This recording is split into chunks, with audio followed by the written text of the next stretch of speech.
निष्कर्म्य पारमिता। नैष्कर्म्य पारमिता बोधिसत्वचर्याको तेस्रो पारमिता हो।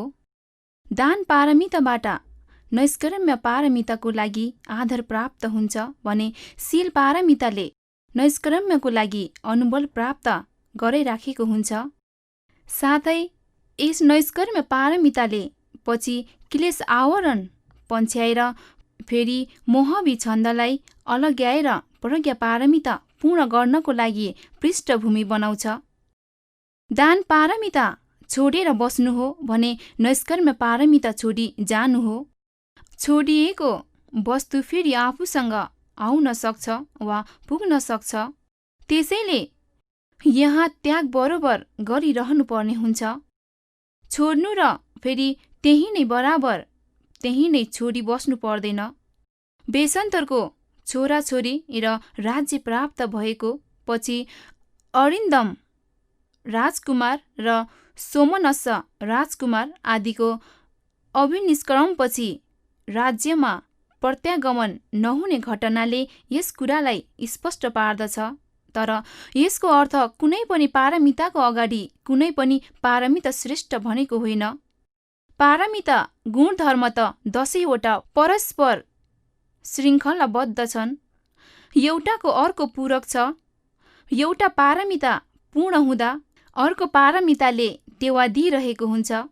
यो कुरा यति मात्र हो कि 10 पारमिता मध्ये कुनै एउटा जीवनमा विशेष रूपले पूर्ण गरियो भने अर्को जीवनमा अर्कै पारमिता फेरि 10 पारमिताको क्रम अनुसार बोधिसत्वले पारमिता गुणधर्म पनि क्रमैले पूर्ण गरेका पनि होइनन्। नैष्कर्म्यको साधारण अर्थ निस्केर जानु हो। यो निष्क्रमणको सम्बन्धित अर्थ फोड्नलाई निर्वाणोन्मुख श्रेष्ठ बोधितर्फको माथि चढ्ने भन्नलाई पछि उपसर्ग राख्ने गरियो। फेरि यसैलाई नै महाशब्द थपेर महाभिनिष्क्रमण भनियो। तर प्राचीन परम्परा चर्या पिटकमा नेखम्म अथवा नैष्कर्म्य शब्द नै मात्र प्रयोग गरिराखेको देखिन्छ। साथै परिभाषाले पनि यसको अभिष्ट अर्थ स्पष्ट गर्दछ। सम्बोधि प्रधान नैष्कर्म्यको अर्थमा भनिएको छ। करुणा र उपाय कौशल्यले दुवै लोकको अभिवृद्धि बुझ्नको लागि दक्षित ज्ञानले आरक्षित काम र भवको आदि नव अर्थात् दोष देख्नु फेरि काम भवले अलग हुने मुक्त हुने कुशल चित्तोपात भएर बाहिर जानुलाई नै नैष्कर्म्य भनिन्छ। सारांशमा भन्ने हो भने काम र भवदेखि बाहिर जानु वा अलग हुनुको नाम नै नैष्कर्म्य हो। वस्तुकाम र क्लेश काम गरी काम दुई प्रकारका छन्। गृह सम्पत्ति र सहसम्बन्धको गृह सुख छोड्नु नै प्रवजित हुनु हो। साथै यस प्रवजित भावलाई नै वस्तुकाम निष्क्रमण हुनु भनिन्छ। यो प्रवजित भाव पनि शासन प्रवजित र ऋषि प्रवजित गरी दुई प्रकारका छन्। दुवै प्रवजित भावले वस्तुकाम छोडेको नैष्कर्म्य सुख प्राप्त गर्न सक्ने हुन्छ। तर क्लेश काम त्याग गर्न भने शासन प्रवजित नै हुनुपर्ने देखिन्छ। होइन भने काम सुगति र ब्रह्म सुगतिले बाधा दिन सक्छ।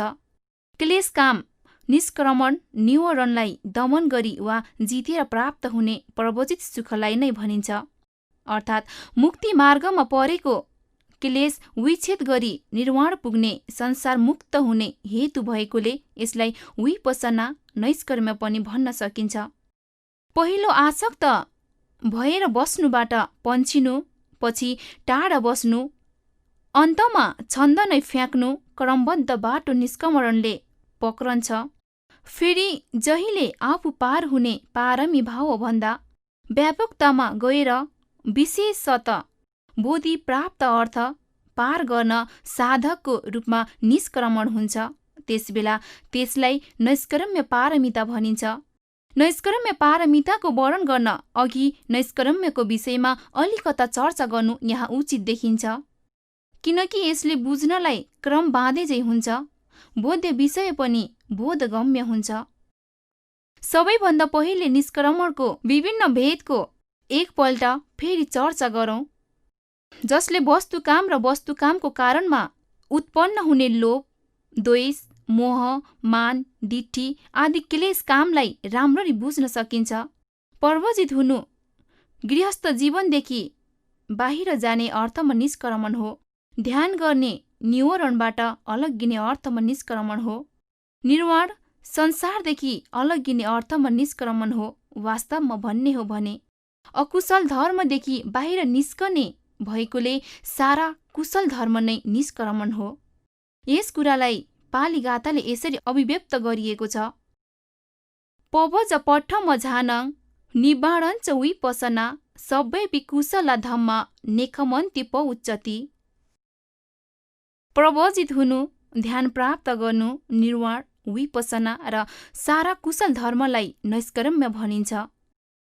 चक्षु, श्रोत, घाड, जीव, काय र मनले रूप, शब्द, गन्ध, रस, स्पर्श र धर्ममा आसक्त हुने, मोहित हुने छोडेर बस्नु नै निष्क्रमण हुन जान्छ। नैष्कर्म्यको अगाडि कामको आदि नवलाई राम्ररी देख्नु पर्छ। अन्यथा कामको दुष्परिणाम राम्ररी दृढ गरी नबुझेसम्म निष्क्रमण गर्यो भने त्यसले नैष्कर्म्यको अर्थ नै अनर्थ गराइदिन सक्छ।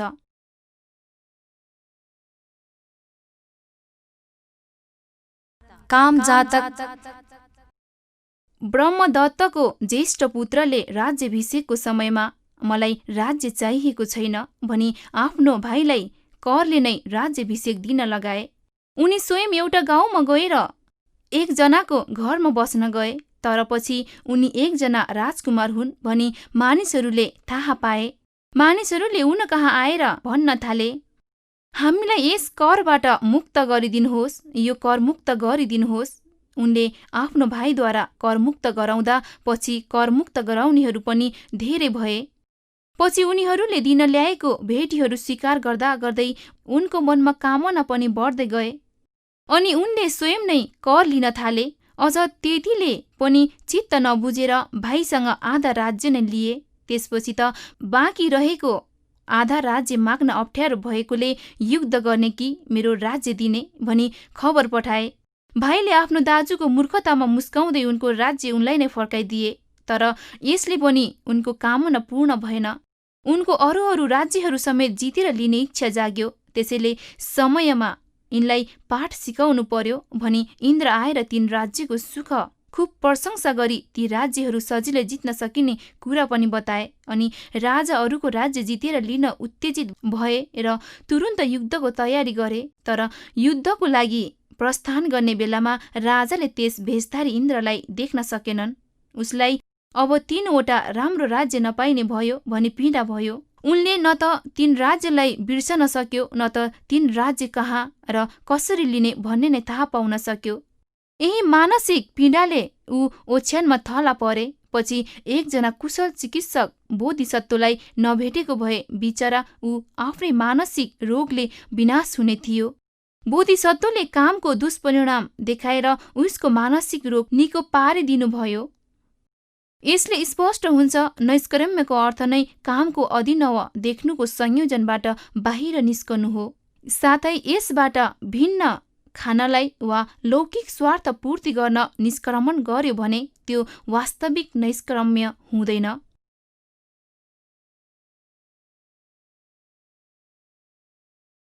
चित्तहत्ता थेरको कथा।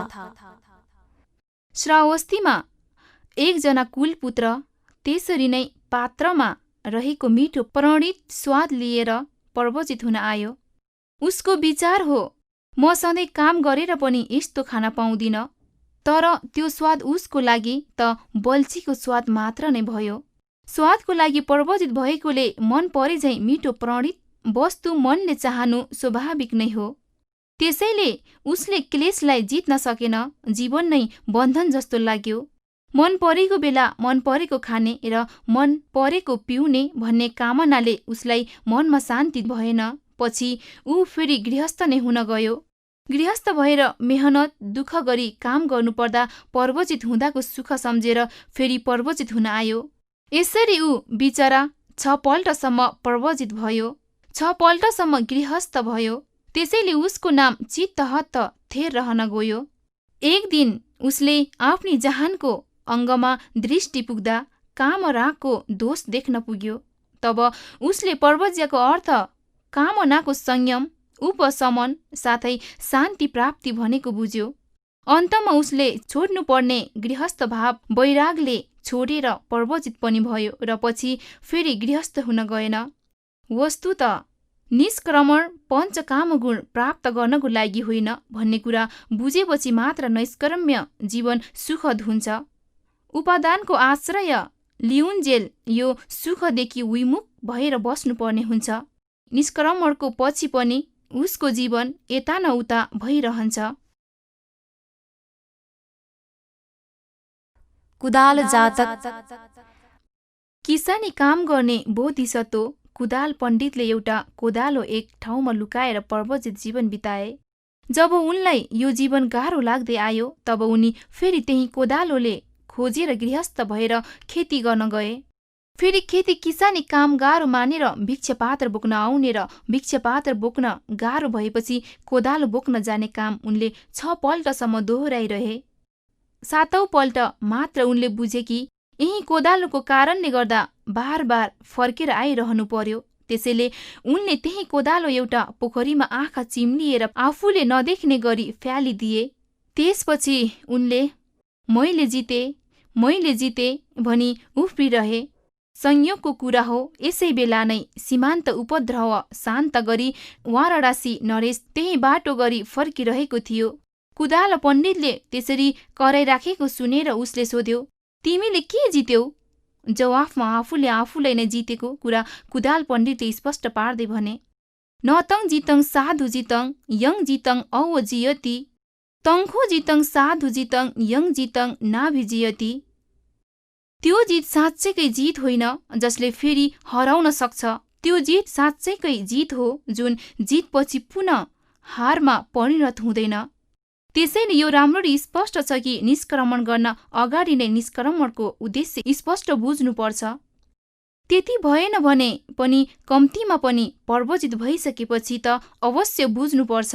त्यसैले संसारको सारा दुःख निस्तारण भएको निर्वाण धर्म साक्षात्कार गर्नको लागि नै यो कासाय वस्त्र धारण गर्छु भन्ने परम्परा साह्रै नै महत्त्वपूर्ण देखिन्छ। दृष्टि विभ्रममा पर्नसाथ यसको मूल्य देख्नु हुँदैन। तब उनका कामछन्द यथार्थ रूपले नियन्त्रित हुन पनि गाह्रो हुन्छ। विशुद्धि मार्ग अनुसार मिथ्या दृष्टिको नैष्क्रमणले नै कामछन्दको प्रहार हुन्छ। कामको निस्तारण नै नैष्क्रम्यको लक्ष्य हो। नयाँ दुःख उत्पन्न नहोस्, दुःखको प्रवाह रोकियोस् भन्ने उद्देश्यले नै पर्वजित हुनुपर्छ।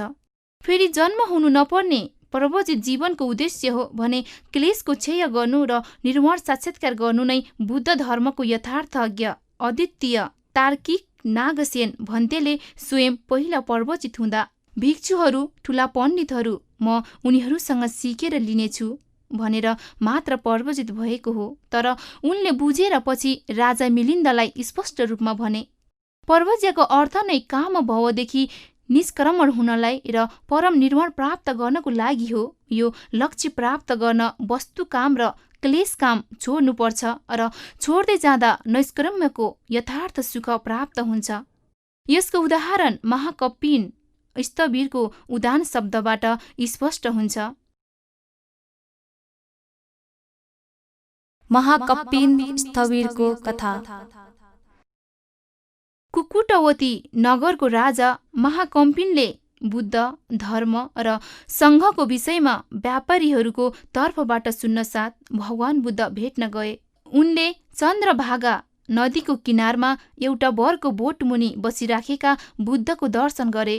भगवान बुद्धको उपदेश सुनेर राजा कपिन र आमत्यहरू श्रोतापति भए। उनीहरू सारा बुद्ध शासनमा पर्वजित भए र पछि बिस्तारै महारानी र आमत्यका जहानहरू पनि पर्वजित हुन आए। जेतवन बिहारमा आयुष्मान कपिनले जहिले पनि अहो सुख भन्ने गर्दथे। यो सुनेर भिक्षुहरूले विचार गरे, भिक्षु भइसक्दा पनि महाकपिनले राज्य सुख याद गरी बसे। उनीहरूले बुद्ध कहाँ गएर उनको क्रियाकलापबारे खबर पुर्याए अनि भगवान बुद्धले महाकपिनलाई बोलाएर सोधे, कपिन, के यो कुरा सत्य हो कि तिमीले राज्य सुख सम्झेर अहो सुख भनिरह्यौ? कपिनले जवाफ दिए, यो कुरा जस्तो हो भगवान स्वयं थाहा पाउनु भएको हो। यो कुरा सुनेर भगवान बुद्धले भने, भिक्षुहरू, मेरो छोराले राज्य सुख सम्झेर यसरी भनिरहेको होइन, बरु मेरो पुत्रले धर्मप्रीति धर्मरस पिएर बसिरहेको छ। उसको अमृत महापरिनिर्वाणको बारेमा रस अनुभव गरेर यसरी भनिरहेको हो। यस्तो यथार्थ सुख शान्ति बुझेन कि मानिसहरूले नैष्कर्म्यको अर्थ भिन्न देख्दछ। चित्त विक्षिप्त बनाएर बस्नु स्वाभाविक हुन्छ। विशुद्धि मार्ग अनुसार तब यस्तो नैष्कर्म्य सुखदेखि टाढिन्छ भनेर नै योगीहरू नैष्कर्म्यको विषयमा कहिले विचार नगर्नेहरू, काममा डुबेकाहरू, विक्षिप्त हृदय भएका मानिसहरूसँग सङ्गत गर्नु समेत टाढिएर बस्ने कोसिस गर्दछन्। काम अल्प स्वाद हो भनी बुझेर कामभोगको विनाश फेरि सारा दुःखदेखि मुक्ति पाउने बाटो जस्तै नैष्कर्म्यको अभिलाषी भएर बुद्ध, धर्म र सङ्घको गुण स्मरण गरी प्रीतिले प्रमुदित भएर बस्दछन्। विशुद्धि मार्ग अनुसार जहाँसम्म बोधिसत्वहरूको कुरा छ, उनीहरू स्वभावतः कामभोगबाट बाहिरिनुको लागि नैष्कर्म्यको विचार गर्नेहरू हुन्छन्। घरभित्र बस्नुमा दोष देख्ने गर्छन्। संसार निस्तारको विचारहरूलाई पनि गराउने र आफू पनि गर्ने गर्दछन्। सारा भव र गति दोष देख्ने गर्छन्। त्यसैले बोधिसत्वको रूपमा पूर्ण गर्ने नैष्कर्म्य चर्यालाई नै नैष्कर्म्य पारमिता भनिन्छ। त्यसैले बोधिसत्वको रूपमा पूर्ण गर्ने नैष्कर्म्य चर्यालाई नै नैष्कर्म्य पारमिता भनिन्छ। काम भवरहित हुनु नै नैष्कर्म्यको साधारण स्वभाव वा लक्षण हो। काम भवको आदि नव देख्नु यसको रस अथवा कृत्य हो। काम र भवदेखि विमुख भाव नै प्रत्युष प्रस्थान हो। संवेग हुने वा संसारदेखि पश्चाताप मान्नु नै यसको पद स्थान हो। जुन बोधिसत्वले नैष्कर्म्य पारमिता पूर्ण गर्दछन्, उनले पहिले नै कामको अभिनव देखेको देखिन्छ। अभिनव देख्न साथ नै त्यसबाट विमुख हुनु र संसारदेखि विरक्त हुनु स्वाभाविक हो। पछि यही नै विरक्ति नैष्कर्म्यको प्रधान कारण वा हेतु हुने हुन्छ। अर्को शब्दमा भन्ने हो भने आर्य सत्य नबुझ्नेलाई काम नै आकर्षणको विषय र मूल्यवान धारणा, अर्थपूर्ण सार जस्तै देखिने हुन्छ। तृष्णा दुःखको हेतु भए तापनि त्यो छोड्न गाह्रो हुन सक्छ। काम छोड्न नैष्कर्म्यको प्रत्यवेक्षण बिना सम्भव छैन। फेरि कामको आदिनव जति दृढतापूर्वक बुझ्यो त्यति नै नैष्कर्म्य दरिलो हुन्छ। बोधिसत्वहरूले संसारलाई आर्य सत्य अनुसार समीक्षा गर्दछन्। उनीहरूले संसारका मानिसहरूलाई जरा धर्म देख्दछन्। रुखबाट फल खसे झैँ मानिसको मृत्यु अनिवार्य र स्वाभाविक देख्दछन्। एउटा उपमाले नै राज्यलाई त्यागिदिन्छन्।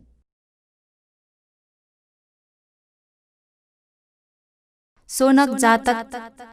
मगध राजा मृत्यु हुनसाथ बोधिसत्व अरिन्दम राजकुमारलाई राज्याभिषेक दिएर नगर परिक्रमा गराइयो।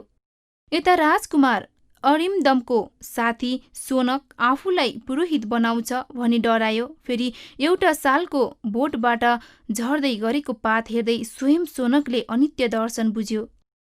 अभिनिष्क्रमणपछि सोनकलाई प्रत्येक बुद्धत्व लाभ भयो।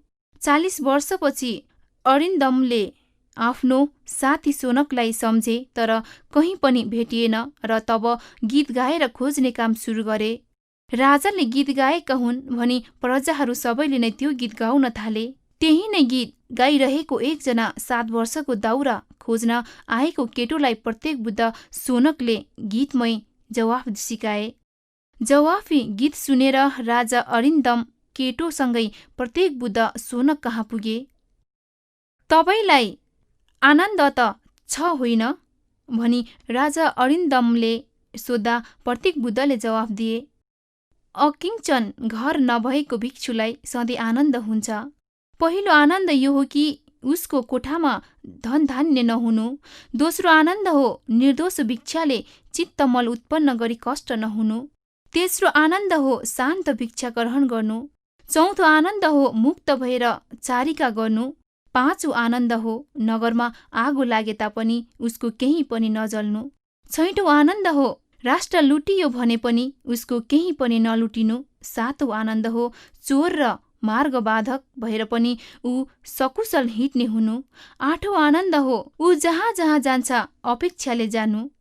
प्रत्येक बुद्ध शौनकले यसरी 8 श्रमण भद्रबारे बताइसकेपछि राजा अरिन्दमले, तर मलाई त काम भोग्ने मन पर्छ, दिव्य लोक नै मन पर्छ। कसरी यी कुराहरू प्राप्त गर्ने हो त्यो मलाई बताइदिनुहोस्। प्रत्येक बुद्धले कामभोगमा आसक्तहरू, कामभोग अनुरक्तहरू, फेरि कामभोगमा मूर्छित हुने प्राणीहरू पाप कर्म गरी नरकमा जाने कुरा बताए।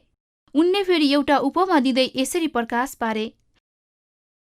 उपमङ्मे करिसामी तङ सुडोही अरिन्दम उपमाय पिध एकचे अथ जानन्ति पण्डिता गङ्गाय कुणपङ दिस्वा युह मानङ महडवे वायसो सम चिन्तेसी अपपङ्यो अचेतसो यानञ्च वत इदङ लदङ भक्खो चायाङ अनप्पको तथ रतिङ तथ दिवा तथ एव निरत्तो मनो खादङ नागसङ मङ्सानी पियङ भावी रसोदकङ सम्पसङ वन चेत्यानी न पलिथ विह गमो तङ वो तरणि गङ्गा पमतङ कुणपे रतङ समुदङ अज गाहपी अगति यथ पक्षिणङ सोच भक्क परिक्षिणो उदापत विह गमो न पछतो न पुरतो नुतरङ नो पि दक्षिणङ दीपङ सो न अज गच्छी अगति यथ पक्षिणङ सोच तथे व पापथ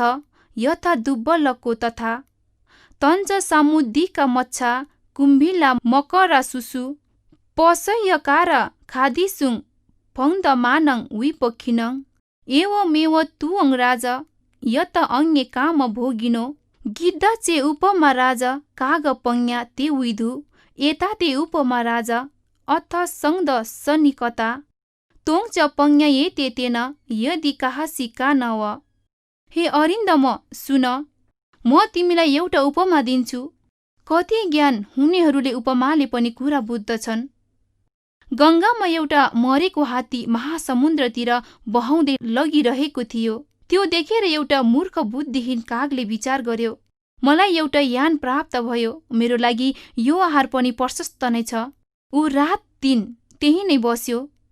फेरि त्यसैमा उसको मन टाँसियो। हात्तीको मासु खाँदै गङ्गाको पानी पिउँदै गयो। चैत्य देख्यो तापनि त्यो काग त्यहाँबाट उडेर गएन। महासमुद्रमुखी गङ्गामा परेको हात्तीको मासु खानमा आसक्त भएको त्यस कागलाई समुद्रको बीचमा बहाउँदै लग्यो, जहाँबाट पन्छीहरू उडेर फर्केर आउन सक्दैनन्। उसको खाना सकियो र ऊ पानीमा डुब्न गयो। उसले न अगाडि न पछाडि न पूर्व दिशा न उत्तर दिशा कतै पनि दुई पाउन सकेन। ऊ दुर्बल प्राणी जस्तै त्यही खस्यो जहाँ पन्छीहरूको गति छैन। त्यो छटपटाइरहेको पक्षीलाई माछा गोही सोचगोजले पक्रेर मारी खाए। हे राजन, त्यसरी नै तिमी हौ।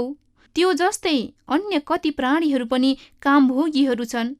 उनीहरूले यदि कामभोग नछाडेमा उनीहरू त्यो काग जस्तै नै हुनेछन्।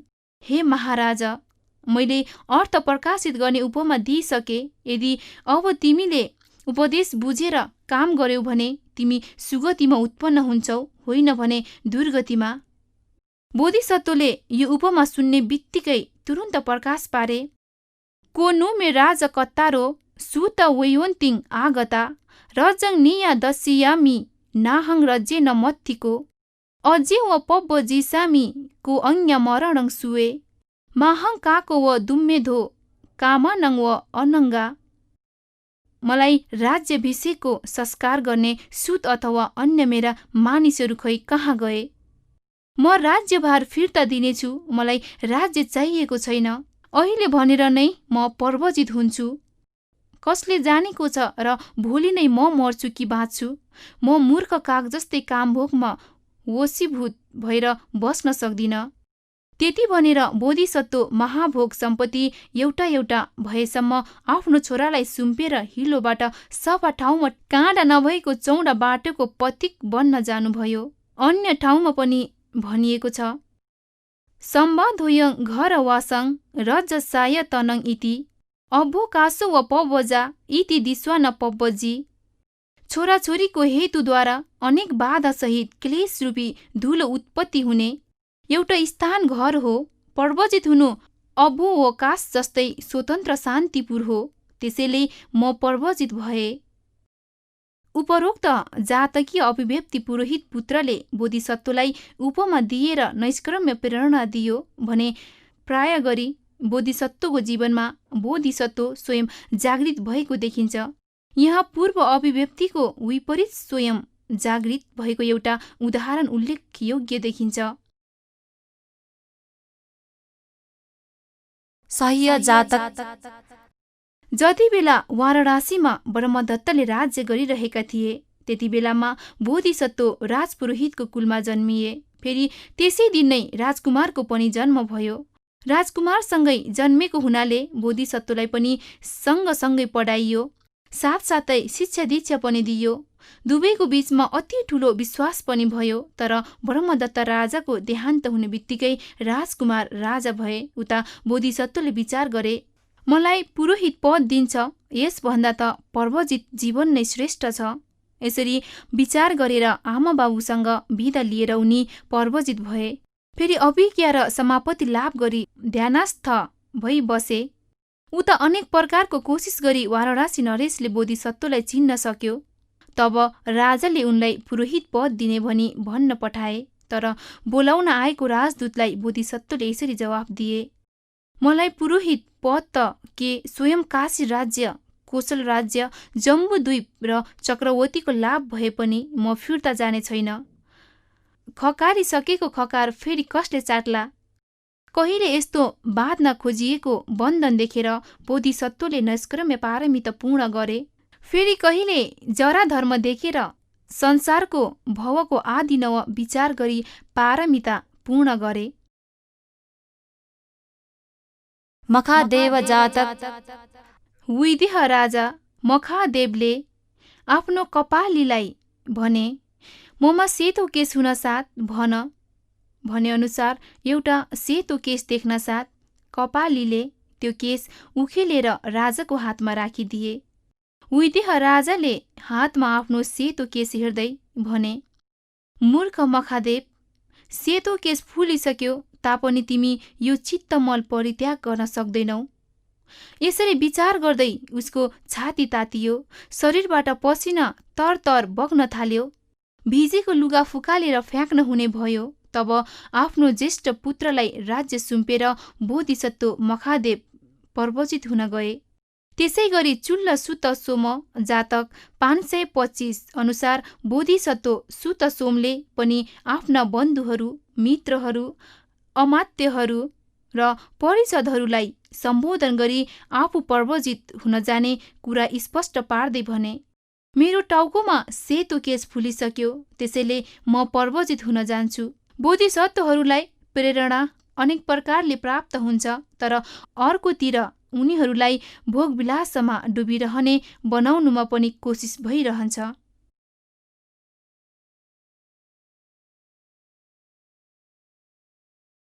हत्तीपाल जातक। वाराणसी राजा यसुकारी र उसको पुरोहित दुवै अपुताली थिए। देवताहरूलाई छोरा मात्र भएमा घरमा राख्ने जिम्मा भयो भनी पुरोहितले देवताहरूलाई भने। पछि 4 जना छोरा प्राप्त गर्यो। फेरि छोराहरू पर्वजित हुन्छन् भनी डराएर देशको सारा पर्वजितहरूलाई देश निकाला गरिदिए। उनीहरू तन्देरी हुँदा राजाले आफ्नो प्रण अनुसार ज्येष्ठ पुत्रलाई राज्याभिषेक दिने विचार गरे। तर परीक्षा एकपल्ट गर्नुपर्छ भनी स्वयं यसुकारी र पुरोहित ऋषि भेष लिएर भिक्षा माग्न आए। ऋषिप्रति सम्मान गर्न खोज्दा उनीहरूले आफ्नो वास्तविक परिचय दिए। तब ज्येष्ठ कुमार बोधिसत्व हस्तिपालले सोध्दै भने, मेरो परीक्षा किन लिएको? उनीहरूको जवाफ हो, यदि हामीहरूलाई देखेर पनि पर्वजित नभएमा तिमीलाई हामीले राज्याभिषेक गर्ने विचार गरेका थियौँ। राज्याभिषेक त गर्नलाई नै आएका हौँ। तब हस्तिपालले भने, त्यसो हो भने बाबु, मलाई राज्य चाहिँदैन, म पर्वजित हुन जान्छु। उनको विचार हो, न वैद नै त्यो सत्य हो, न धन लाभ नै त्यो सत्य हो, न पुत्र लाभ नै त्यो सत्य हो, जसले जराको नाश हुन्छ। मृत्युसँग मैत्री हुने, जरासँग साथी भएको, आफू 100 वर्ष निरोग भएको हेर्ने आशा गर्दछ।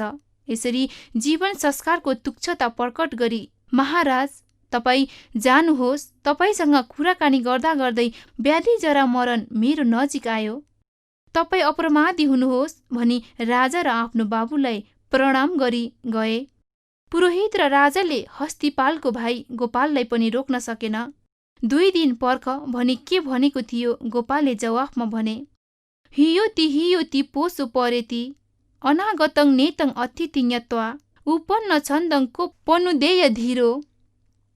जुन मानिसले भोलि पर्सि भन्दै बस्छ उसको पतन हुन्छ, यो भन्दा भविष्य छँदै छैन। तब को यस्तो धीर पुरुष होला जसले कुशल संकल्पलाई पर्ख भनी बस्छ? अर्को भाइले भन्यो, दाजुहरूले थुकेको थुक म टाउकोमाथि राखी हिँड्दिन, परिणाम त पुरोहितले समेत हाँगा बिगा रहित रुख मुढो समान हो भनी भनेर ऊ आफू पनि पर्वजित भए। राजपुरोहित के पर्वजित भए, कतिका ब्राह्मणहरू पनि पर्वजित भए। तब राजाले अपुतालीको सम्पत्ति राजाको हुन्छ भनेर पुरोहितको सम्पत्ति ओसार्न लगाए। तर महारानीले अरूले खकारेको खाने भनेर भन्दा राजाको पनि निन्द्रा खुल्यो। तब राजा रानी पनि पर्वजित भए। विषयुक्त रोटी जस्तै कामको भित्र अवगुण देख्ने गरी दुःखकारक तत्त्वले भरिएको हुन्छ। तापनि यो काम दोष देख्न सकिँदैन। यही दोष देख्न सक्नुको अर्को नाम बुद्ध धर्म हो। काम भनेको मासु नखाएको हड्डी चपाए झैँ पेट नभर्ने तर दुःख दिने, अझ दाँत पनि टुट्न सक्ने हुन्छ। मासुको चोक्टा लिएको प्राणीलाई अर्कोले पन्छ्याउँदा त्यो मासुको टुक्रा नछोडेसम्म मृत्युसम्म पनि हुन सक्छ। त्यसरी नै धेरै मानिसहरूलाई आशा भएको कामको लागि सङ्घर्ष हुन्छ। यस सङ्घर्षमा हार्नै पर्छ। जित्ने पनि अतिरिक्त रोग लागेर हार्नुपर्छ। मानिसहरूले आफ्नो लागि, आफ्ना छोराछोरीको लागि काम गरी मरेर पनि कामवासना भित्र बसेर बाँच्ने कोसिस गर्दछन्। आफूलाई लाभ नभए तापनि छोरालाई लाभ गराउने कोसिस गरी लाभको सन्तोष लिन खोज्छन्। तर वास्तविक लाभ हुने र अवास्तविक लाभ बुझेको व्यक्तिले त्यसैलाई पर्ख नभनी त्याग गर्दछ, जुन कामको लागि अरू झगडा गरी बस्छन्। महाजनक जातक। मिथिलाधीश अरिष्ठ जनक राजा हुनसाथ उनी आफ्नो भाइ देखेर डराए। भाइ पोल जनकले आफ्नो राज्य लुटेर लिन्छ भनी डराएर उनलाई राजगृहमा बन्दी बनाइदिए। तर ऊ त्यहाँबाट बाहिर आयो। दुवैको बीचमा झगडा भयो। अरिदो जनकले आफ्नो जहानलाई भने, म युद्धमा मरे भने तिमीले गर्व रक्षा गर र तिमीले छोरालाई राजा बनाऊ। 2 दाजुभाइको युद्धमा अरिष्ठ जनकको मृत्यु भयो। पोल जनक राजा भए। महारानीले चम्पानगरमा शरण लिए र आफ्नो छोरालाई महाजनक भनी नाम राख्यो। तन्नेरी उमेरमा बोधिसत्व महाजनक व्यापार गर्न जाँदा डुङ्गा समुद्र बीच बिग्रियो। तर महाजनक न रोए न उनले देवताको नाम नै लिए। जब सक्खर र घिउ खाएर तेल लागेको कपडाले शरीरमा बेरे तब डुङ्गा डुब्न साथ 7 दिनसम्म पौडी खेले। त्यस बेला मणि मेखला देवकन्याले भनिन्, तिमी व्यर्थमा प्रयत्न गरिरहेछौ। महाजनकले जवाफमा भने, कर्म नै मानिसको कर्तव्य हो। कर्मको साक्षात्कार देखेनौ। अरू डुबेर मरिसके, म अहिलेसम्म बाँचिरहेछु। तिमीलाई पनि मैले देखे। यसरी पराक्रम देखाएर महाजनक देवकन्याको सहयोगले मिथिला देशमा पुगे। यता पोल जनक अपुताली भएर नै मरे। मिथिलामा राजाको खोजी भइरहेको थियो। महाजनकलाई भेटेर राजा बनाइयो। राजा भइसकेपछि उनी बगैँचामा घुम्न गए। त्यहाँ महाभोगशाली राजा जनकले एउटा फल फलेको रुख, एउटा फल नफलेको रुख देखे। फल फलेको रुख पनि शोभायमान भएको थियो, फल नफलेको रुख पनि हरियो राम्रै थियो। राजाले पहिला फल टिपेर नखाएसम्म कसैले पनि नखाने चलन थियो। राजा महाजनकले रुखमा भएको फल देख्न साथ एउटा फल आफैले टिपेर खाए। साह्रै मिठो मानेर विचार गरे, फर्किएर आएर पछि अरू फल खान्छु। तर राजाले एउटा फल टिपेर के खाएका थिए, सबैले एउटा एउटा दुई दुईवटा टिप्दै फल खान थाले। रुखको टुप्पामा भएको फल समेत टिपेर खाए। रुखको हाँगाबिगा सारा भाँचे, पात एउटै पनि रुखमा रहेन। राजा घुमेर फर्किएर आउँदा रुखको दुर्दशा देखेर आश्चर्य माने। उता फेरि फल नफलेको रुख जस्ताको तस्तै थियो। झ्याम्मिएको रुख हेर्दा हेर्दै बोधिसत्व महाजनकलाई संवेग प्राप्त भयो। मिथिला राज्यलाई फल फलेको रुख जस्तै ठान्न थाले। जब आफ्नो बाबु मरेको, बाबु र काकाको रक्तपातपूर्ण झगडा सम्झे, तब उनी राज्य त्याग गरी पर्वजित भए अनि महारानी शिवली पनि पर्वजित भइन्। एक दिन फेरि एउटा हातमा चुरी नहुँदा चुरीको आवाज नआएको देख्दा झस्किए। धनुष बनाउने काम गरिराखेको एकजना मानिसले एक चित्तले राम्ररी बाँस सिधा भयो वा भएन भनी हेर्न एउटा आँखा चिम्लेर हेरेको र त्यति बेला देखेपछि महाजनक र शिवली दुवैतिर अलग्गिएर गए। अन्तमा बोधिसत्वले अभिज्ञ समापति लाभ गरेर लिए झै शिवलीले ध्यान लाभ गरी ब्रह्मलोक प्राप्त गरिन्। माथि गइसकेको बोधि राजकुमार चरितले पनि भन्दछ, कति मानिसहरूको चित्तमा कामभोगको इच्छा स्वाभाविक रूपले नै नभएको हुन्छ। चुल्ल बोधि जातक 443 अनुसार कति मानिसहरू राम्री परिव्राजिका र प्रवजितहरूलाई समेत मन पराउने हुन्छन्। तर बोधिसत्वहरूले जहिले पनि कामको आदि, मध्य र अन्तकालको अनुसार परिणामको बारेमा विचार गर्दछन्, त्यसलाई सम्यक रूपले देख्दछन्, फेरि दुष्परिणामको काम छोडी नै दिन्छन्।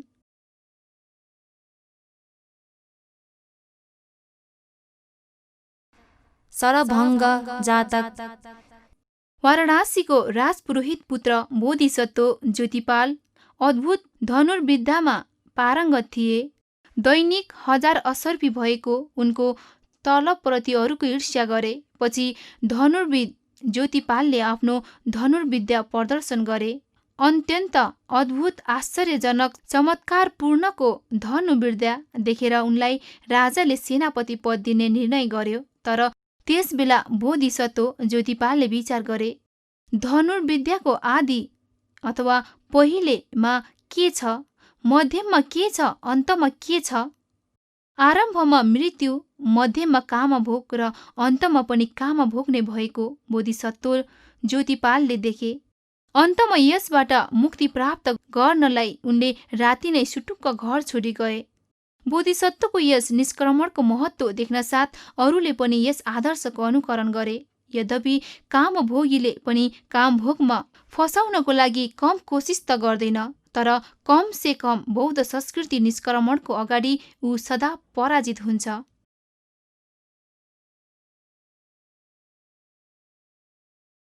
सुसीम जातक। वाराणसी राजमाताले आफ्नो छोरालाई हत्या गरेर बोधिसत्व पुरोहित पुत्रसँग विवाह गरिन्। उसलाई नै राजपद पनि दिन लगाइन्। तर पुरोहित पुत्रलाई कामभावमा विरक्त भयो। तब राजमाताले विचार गरिन्, म वृद्ध भएकी र ऊ तरुण भएकोले सायद उसले सन्तोष मानेन। यसरी विचार गरी भनिन्, तपाईँ पनि वृद्ध हुनुभयो, प्रमाणको रूपमा आफ्नो सेतो फुलेको केस उखालेर तपाईँको टाउकोबाट उखेलेको हो भनी देखाइन्। तर परिणाम उल्टो भयो। कामको परिताप थाहा पाउने, कामको कारणमा राजपुत्रको राज्याधिकार खोसेर आफू राजपदमा परेको कुरा देखेको बोधिसत्वले संवेग प्राप्त गरी, अहो म वृद्ध भए, म अब गृहस्थमा बस्नु भएन भनी बोधिसत्वले व्यक्त गरेका मात्र के थिए। विचरा राजमाता फेरि रुई रुई भन्न थालिन्, मैले असत्य कुरा गरेकी हुँ आर्यपुत्र।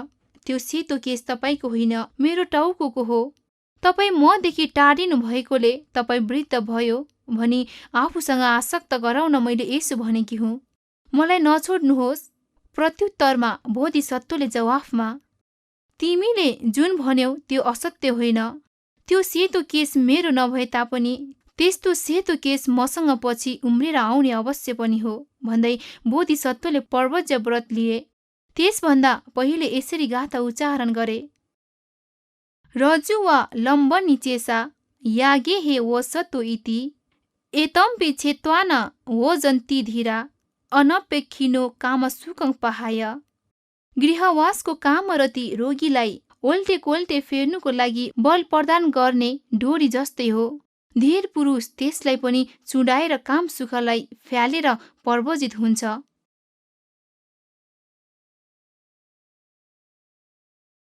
कामको उपमा। अब यहाँ कामको आदि नव विषयमा प्राचीन उपमा सहित केही कुरा बुझ्ने कोसिस गरिनेछ। 1. अट्टिकङ्खलुपमा।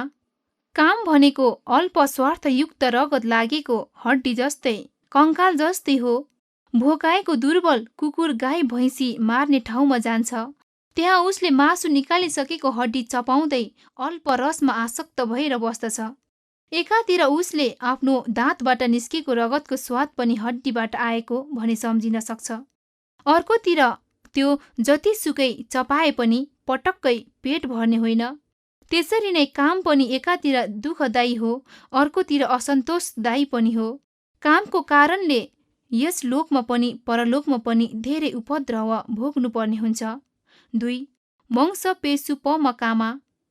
काम भनेको त्यो मासुको टुक्रा हो जसको लागि सबै आफ्नो हातमा पार्नलाई दौडिँदै बस्दछन्।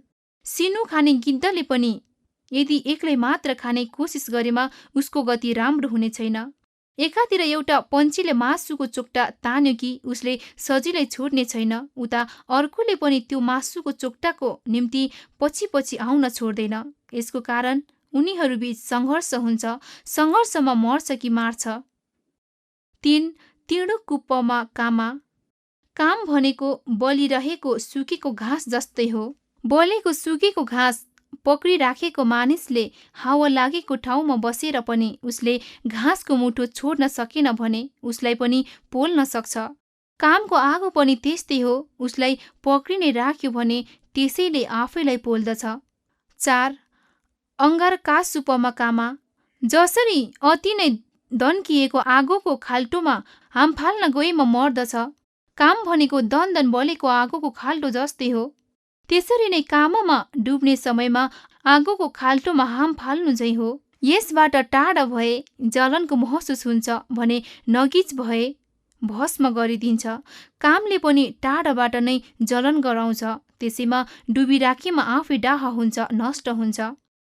5. सुपिन कुपमा कामा। काम भनेको सपना जस्तै हो। सपनामा मानिसले धेरै राम्रा देख्दछन्, तर ती यथार्थ केही होइनन्, न पाइने नै हुन्छ। त्यसैले स्वप्न अवस्थामा मात्र स्वल्प सुख दिन्छ। त्यसरी नै मिठो जति खाए पनि धित मर्दैन, पेट भर्दैन। काम वास्तवमा सपना मात्र हो, अल्प सुख मात्र हो। यथार्थ सुख परम सुख होइन भन्ने कुरा कामरागीले बुझ्न सक्दैन। 6. याचित कुपमा कामा। काम भनेको मागेर राखेको वस्तु जस्तै हो। मागेर राखेको वस्तु सदा आफ्नो हुँदैन। जहिले ल्याऊ भनी माग्छ तब दिनुपर्छ। फेरि कहिले दिनुपर्छ भनेर भन्न पनि सकिँदैन। काम पनि त्यो जस्तै तावकालिक मात्र हुन्छ। कालको हातले कहिले खोसेर लिन्छ भनेर भन्न सकिँदैन। 7. रुख फलुपमा कामा। काम फल फलेको रुख जस्तै हो। फलको लागि तेरो मेरो भनी सङ्घर्ष हुन्छ। एकजना फल मन पराउने व्यक्तिले फल फलेको रुख देखेर रुख चढ्यो। रुखमाथि बस्दै उसले फल टिप्दै खाँदै गर्यो। त्यही नै अर्को मानिस आइपुग्यो। उसले पनि फल मन परायो। यदि रुखको साथै सारा फल आफ्नो बनाउने विचार गरी उसले रुख काट्यो भने र त्यो पहिलो मानिस पनि फलको रसमा फुलेर यो मेरै रुख हो भनी त्यही नै बसेमा उसको मृत्युसम्म हुन सक्छ। त्यसरी नै कामको निम्ति सङ्घर्षमा मानिसहरू रुख जस्तै ढल्न सक्छन्। 8. असिसुनुपमा कामा। काम एउटा धारिलो कसैको छुरा जस्तै हो।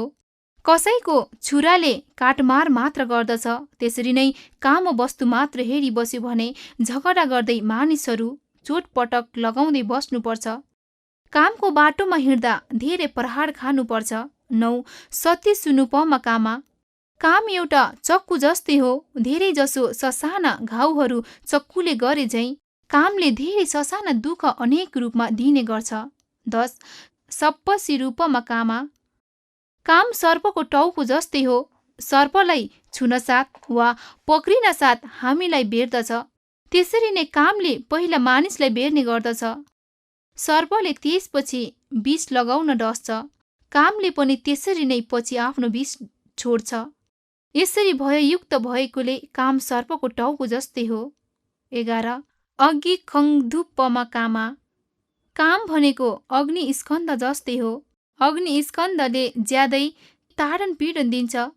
काम प्रेमीलाई काम नहुन साथ दुःख हुन्छ, फेरि भए तापनि आरक्ष गर्ने दुःख हुन्छ। बिग्रने, समाप्त हुने र अरूले लिने धन्दाले उसको चित्तमा सुख हुँदैन। काममा टाँसिएर बस्नुको अर्थ आदि मध्य र अन्तमा डाहा भएर बस्नुपर्छ। त्यसैले नै काम र आगोलाई ज्वाला समान भनिएको हो। काम पूर्तिको लागि हावापानी नभनेर, रात दिन नभनेर प्राणीहरूले दुःख पाउँछन्। प्रयत्नपछि प्राप्त काम नभएमा दुःख, भएमा पनि दुःख हुन्छ। कामार्थ मानिसले असल आचरणलाई समेत बिगारिदिन्छ। काम वस्तु वा व्यक्ति बदलिँदै जान्छ, तर मानिसको काम भने अतृप्त भइरहन्छ। काम तरवारको धारमा टाँसिएको मह जस्तै हो, चाड्दा जहाँ स्वाद दिन्छ त्यही नै घाउ पारेर आफ्नो रगतको स्वाद पनि लिन्छ। कामको सुख अल्प र क्षणिक हुन्छ, तर दुःखमयी फल विपुल एवं दीर्घकालीन हुन्छ।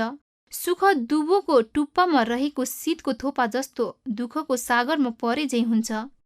तिलगेडा जस्तै सुखको लागि महापृथ्वी जस्तै दुःख भोग्नुपर्छ। छैन भनेको एउटा बोकेर पुगेको ठाउँमा पनि 15 पाथी धन्दा बोकेर हिँड्नु कामकै कारणले हुन्छ। एउटा रूपकमय उदाहरण यहाँ सम्झन योग्य छ। एकजना मानिसलाई एउटा जङ्गली हात्तीले लखेट्यो। ऊ मर्न डराएर भाग्यो। भाग्दै जाँदा जङ्गली हात्तीले भेट्छ भनी हतारमा एउटा रुखमा चढ्यो। रुखमाथि एउटा हाँग पक्रेर झुन्डिएर बस्यो, तर उसले हाँग पक्रेर झुन्डिएर बसेको तल एउटा कुवा थियो। कुवामा एउटा मुख बाहिरहेको अजिङ्गर थियो। बिचराले पक्रिएको काँडा भएको रुखको हाँग पनि दुवैतिर 2वटा मुसाले काट्दै गरेका, एकातिर सेतो मुसा अर्कोतिर कालो मुसा। उसले पक्रिराखेको रुखको हाँगामाथि सिरानामा मौरी चाका थियो, जसबाट मह टप टप खस्दै थियो। जसबाट झरेको मह थोपा उसको मुखमा के परेको थियो, ऊ महको स्वाद लिनमा मग्न मस्त भयो। टप टप झरेको मह चाड्दै उसले आफू कहाँ बसेको छ, तल को छ, आफूले पक्रिराखेको काँडादार हाँगा झन्झन के हुँदै गइरहेको छ भन्ने कुरा उसले बिर्सियो। यस रूपकलाई जङ्गल संसार, मानिस प्राणी, हात्ती मृत्यु, अजिङ्गर जरा, कालो मुसा रात, सेतो मुसा दिन, काँडादार हाँगा जन्म अथवा जीवन, महरस काम सुख भोगको रूपमा प्रस्तुत गरिएको छ, जसले गर्दा राम्ररी बुझिन्छ कि जीवन के हो, जीवनमा कामभोग भनेको के हो भनेर। संसार रूपी जङ्गलमा बसेका मानिसहरूलाई मृत्यु रूपी हात्तीले सधैँ पछ्याइराखेको हुन्छ। मृत्यु देखेर डराउनेहरू वा डराउनु पर्ने मानिसहरू भागेर केही न केही समात्न खोज्छन्, जसले पक्रेको काँडादार हाँगा भइरहन्छ। मानिसहरूले पक्रेको त्यो हाँगा रात र दिनरूपी मुसाले खाएर बिस्तारै टुक्रिँदै जाँदैछ। रात दिन, दिन रात भन्दै मानिसको जीवनको आधार समाप्त हुन्छ। तर त्यसो भए तापनि यस्तो स्थितिमा बसेको मानिसहरूले जाति, जरा, मरण नदेखेर पञ्चकाममा भुलेर बस्दछन्। जरा मरण जीवनमा बाँचेर पनि अलग भएको काम सुख लिने काममा मानिसहरू अनुरुक्त भएर बस्दछन्। यसैले गृह जीवनलाई जेल देख्नु भएर बोधिसत्वहरूले नैष्कर्म्य पारमिता पूर्ण गरेका हुन्। नन्दति पुत्यहि पुत्तिमा अर्थात् गृहस्थहरू छोराछोरीको कारणले प्रसन्न हुन्छन् भन्दा स्वयं बुद्धले जवाफ दिनुभयो, सोच ते पुत्य हे पुत्तीमा अर्थात् छोराछोरीको कारणले शोक हुन्छ। त्यसैले बोधिसत्वहरू पर्वजित भएर निराकुल र स्वतन्त्र जीवन बिताउनुमा प्रयत्नशील हुन्छन्। पर्वजित जीवन चराको जीवन जस्तै स्वतन्त्र हुन्छ। मनपरी उडेर मनपरी बस्ने गर्दछ। भमराले फूल नोक्सान नगरी जीवन बिताएझै पर्वजितहरूले कसैलाई पनि हानि नगरी जीवन बिताउँदछन्। उनीहरू कमलको फूल जस्तै हिलोबाट उम्रेर पनि पानीले नछुने गरी फुल्दछन्।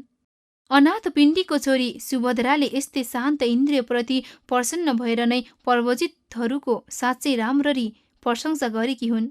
पर्वजित जीवन बादल नभएको निर्मल आकाश जस्तै, जसलाई पनि उपकार गर्ने, प्यास मेटिदिने कुवा जस्तै, भनेको फल दिने कल्पवृक्ष जस्तै, जोसुकै मानिस आए तापनि भेदभाव नराखी भित्र्याउने सागर जस्तै, जसलाई पनि आह्वान गर्ने राजमुद्रा जस्तै, ब्रह्मलोक जाने रथ जस्तै र निर्वाणमा पुग्ने बाटो जस्तै हो। प्रवजितहरू श्रद्धा, शील, हिडिओतप्प, श्रुत, त्याग, प्रज्ञा जस्ता सप्त सत्पुरुष धनमा आनन्दित हुन्छन्। शान्त इन्द्रियले शान्ति लाभ गर्दछन्।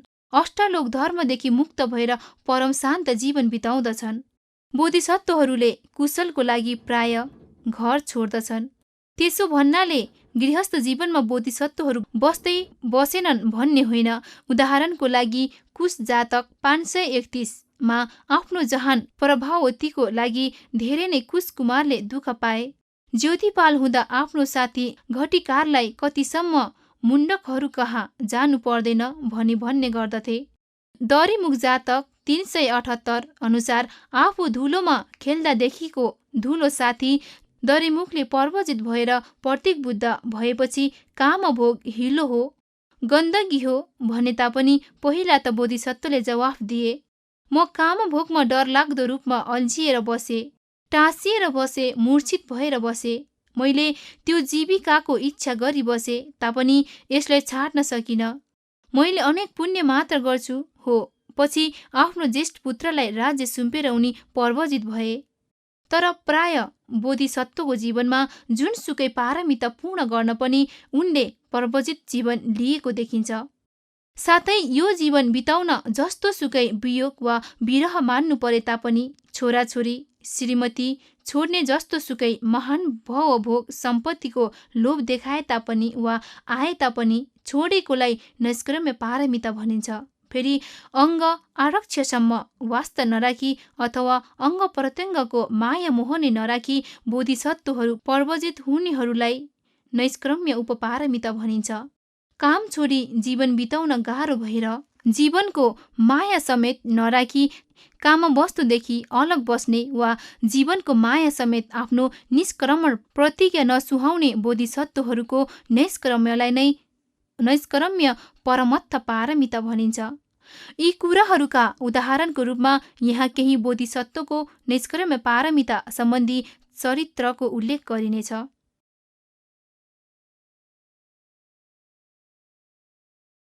युधङ्जय जातक। युधञ्जय राजकुमारको सम्पत्ति अल्याक छ, यश अपरमित छ।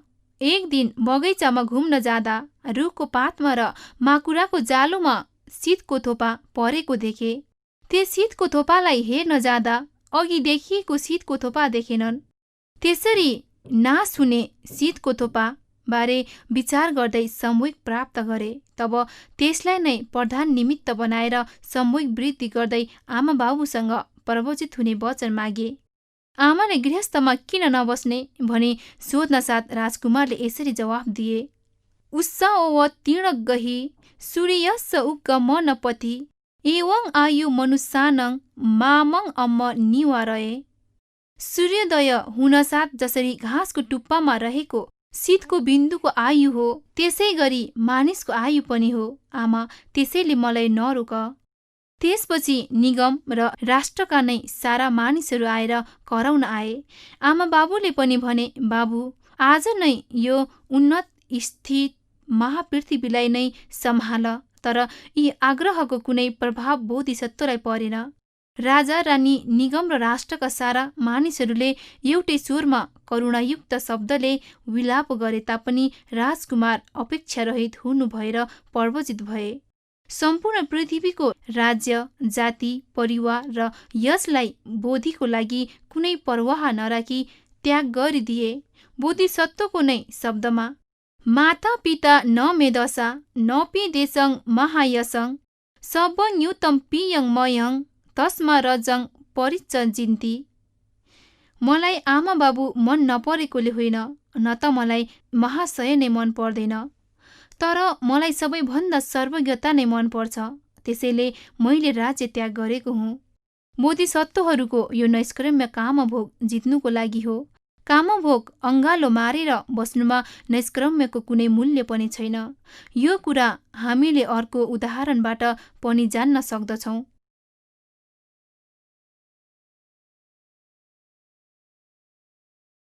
सोनस्स जातक।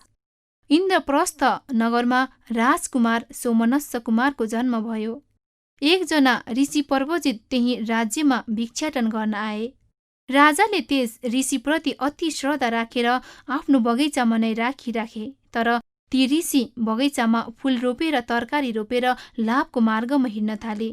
एक दिन राजा सीमान्त प्रदेशमा विद्रोह दमन गर्न गए। तर जानु अघि राजाले आफ्नो छोरा सोमनस्स कुमारलाई जटाधारी तपस्वीको राम्ररी सेवा उपस्थापन गर्ने काम दिइराखे।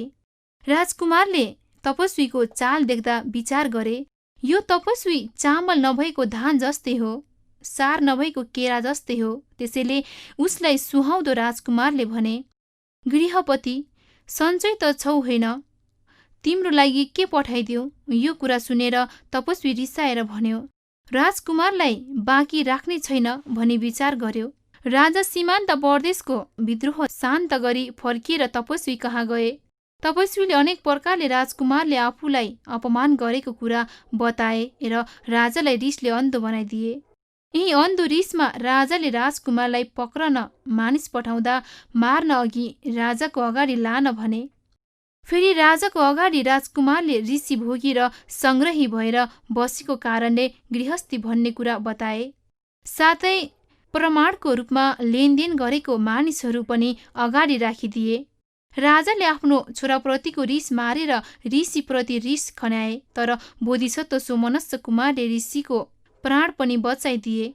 राजा खुसी हुँदै बोधिसत्वलाई राज्य नै सुम्पिदिए। तर बोधिसत्वले साँच्चकै नैष्कर्म्य देखाउन तथा नैष्कर्म्यको महत्त्व परिषदको बीचमा प्रकाश पार्न पर्वजित जीवन अपनाए।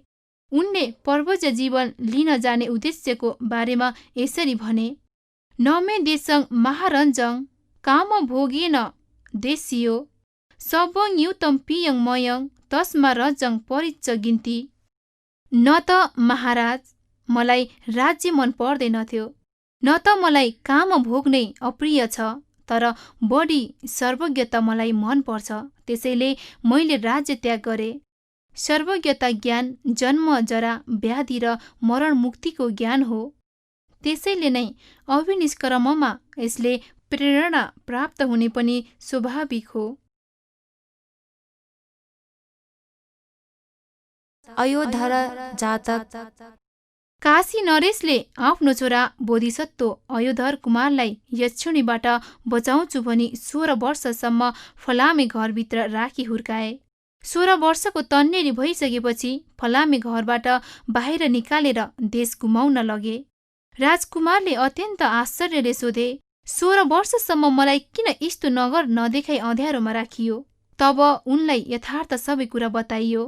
राक्षसनीबाट बचाउन नै राजाले यसो गरे। तर तुरुन्त राजकुमारको विचार आयो, त्यसो हो भने अब म मर्नु पर्दैन त?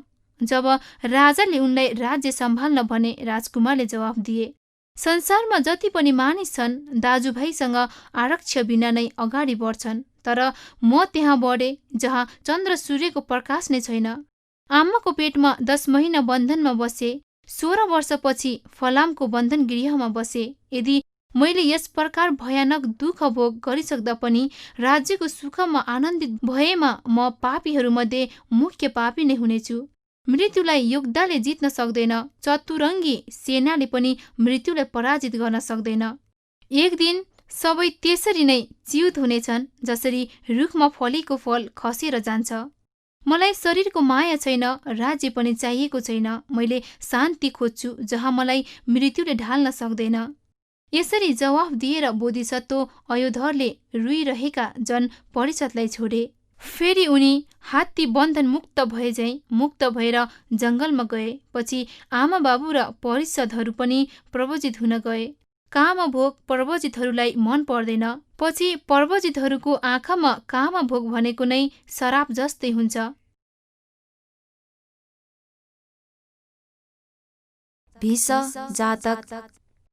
बोधिसत्व काशीको श्रेष्ठ नगरमा जन्म लिए। उनको 7 जना भाइहरू र बहिनी एउटी पनि भए। बोधिसत्वलाई गृहबन्धनमा राख्न धेरै कोसिस गरियो तर राख्न सकिएन। उनले संसारलाई ठूलो बन्धनगार जस्तै ठाने। आमा बाबुहरूले पठाएका मानिसहरूलाई बोधिसत्वको जवाफ हो, गृहस्थ जीवन सुखदायक भनेको कुरा त्यसै हो। मलाई त त्यो धेरै तातिएको फलम पाता जस्तो लाग्छ। बोधिसत्वले गृह त्याग गरिसक्न साथ 8 जना भाइ बहिनीहरूले पनि गृह त्याग गरे। दास दासीहरूले पनि त्याग गरे। सबैजना सजिलै प्रवजित जीवन बिताइ बसे। उनीहरू फलफुल खोज्न जाँदा वा अन्य काम गर्न जाँदा सँगै सँगै जाने गर्दथे, जसले गर्दा हुलमुल हुन्थ्यो। एक दिन बोधिसत्व महाअञ्जनले भने, 80 कोटी धन सम्पत्ति छाडेर आएर यो फलफुलको लागि हामी लोभी भएर बस्न सुहाउँदैन। म फलफुल खोजी ल्याउँछु, तिमीहरू यहाँ आफ्नो गुणधर्म पालन गरी बस। यो कुरा सुनेर उनले पाए ऊ जाने, उनले पाए ऊ जाने भन्न थाले। अन्तमा 8 जना भाइ बहिनीहरू फलफुल खोज्न पालैपालो जाने निर्णय भयो। पछि प्राप्त भएको फलफुल ल्याएर एक ठाउँमा भाग राखेर आफ्नो भाग लिएर कुटी वा गुफामा बस्न जाने गर्न थाले। इन्द्रले बोधिसत्वको यो अभिनिष्क्रमको परीक्षा गर्न 3 दिनसम्म बोधिसत्वको 20 भाग लुकाइदिए। 2 दिनसम्म त भाग राख्न बिर्सियो होला भनी उनले विचार भयो। तर 3 दिनको दिन विचार आयो, कतै मेरो तर्फबाट कुनै दोष त भएन। यसरी विचार गरेर सबैलाई बोलाएर सोध्न थाले। सबैले बोधिसत्वलाई भने, हामीहरूले सधैँ त्यति नै भाग राखेका हौँ। तब 20 भाग चोरेर लगेको वा खाएको भन्ने निर्णय हुनसाथ क्षुब्ध ऋषि उपकञ्चनले भने, असङ्गवङ रजतङ जात रूपङ भरियञ्च सोई व लभतङ मनापङ पुत्येहि दारेहि सँगसँगी हेतु भिसानी तङ ब्राह्मण यो अहोसी। हे ब्राह्मण, जसले तिम्रो 20 भाग लियो उसलाई हात्ती घोडा सुन चाँदी र राम्री भर्य प्राप्त होस्, उसको छोराछोरी पनि होस्। यो कुरा सुनेर अन्य ऋषिहरूले कानमा हात राखेर भने, मारिस, त्यसो नभन, त्यसो नभन, तिम्रो श्राप साह्रै नै ठूलो छ। त्यसरी नै कसैले भने, जसले आचार्य महाकञ्चनको 20 भाग लियो उसलाई राज्य प्राप्त होस्। कसैले भन्यो, ऊ सारा वेद जान्ने होस्, फेरि वेद पढाउने तपस्वी होस्, उसलाई मान र लाभ सत्कार धेरै होस्। यसरी सबैले कामभोगमा विरक्ति देखाउन साथ इन्द्र आएर भने, मैले नै यो 20 भाग लुकाएको हुँ।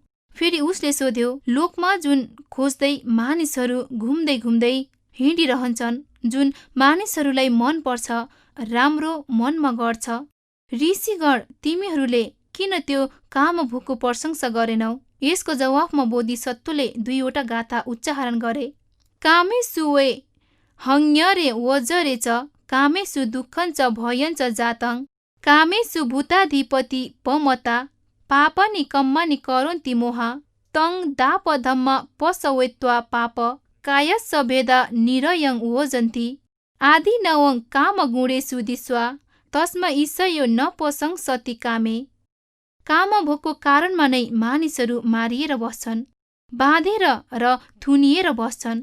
कामभोगमा दुःख र भय छ। हे शक्र, कामभोगमा मत्त मानिसहरूले मोहको कारणमा पाप कर्म गर्छन्। ती पापीहरू पाप कर्म गरिसकेपछि मरेर नर्क जान्छन्।